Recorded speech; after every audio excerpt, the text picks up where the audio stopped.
menjelaskan mengenai ekonomi dari sisi penawaran yang bersumber pada buku Ekonomi Moneter 2 dari Nopirin, yang mana menjelaskan bahwa ekonomi dari sisi penawaran melihat bagaimana kemampuan suatu negara memproduksi barang dan jasa yang ditentukan oleh faktor-faktor seperti tenaga kerja, modal, teknologi, dan ketersediaan bahan baku, yang mana ketika faktor-faktor ini tersedia dan digunakan secara efisien, kapasitas produksi akan meningkat. Namun, jika terjadi kelangkaan input atau gangguan distribusi, kemampuan menghasilkan output akan menurun. Selanjutnya ada penawaran agregat, yaitu di mana total output yang ingin dihasilkan pada berbagai tingkat harga. Dalam jangka panjang, penawaran agregat tidak dipengaruhi oleh perubahan harga karena output ditentukan oleh kapasitas produksi nasional. Sementara itu, dalam jangka pendeknya, kurva penawaran agregat cenderung menanjak karena adanya kekuatan harga dan upah yang membuat produsen menyesuaikan output ketika harga berubah.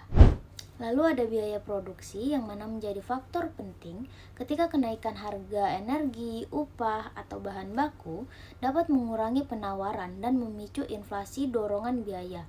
Sebaliknya, kemampuan teknologi dan distribusi yang lancar mampu meningkatkan efisiensi dan memperbesar output.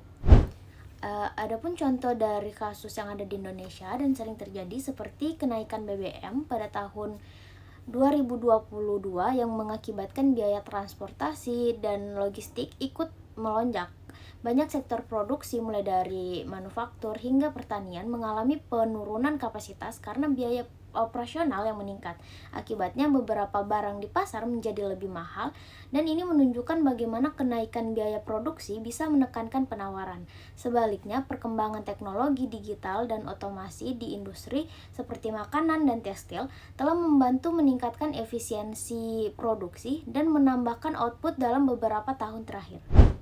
Selanjutnya, yang mana Nopirin juga menekankan bahwa pertumbuhan ekonomi jangka panjang hanya dapat dicapai jika kapasitas produksi diperkuat melalui kemajuan teknologi, peningkatan kualitas tenaga kerja, serta pengendalian biaya produksi. Lalu ada pun gambar grafik yang bisa dilihat, yang mana grafik ini menunjukkan hubungan antara harga barang dan jumlah yang ditawarkan produsen. Kurvanya bergeser dari kiri bawah ke atas kanan, yang artinya semakin tinggi harga maka semakin besar jumlah barang yang ingin diproduksi.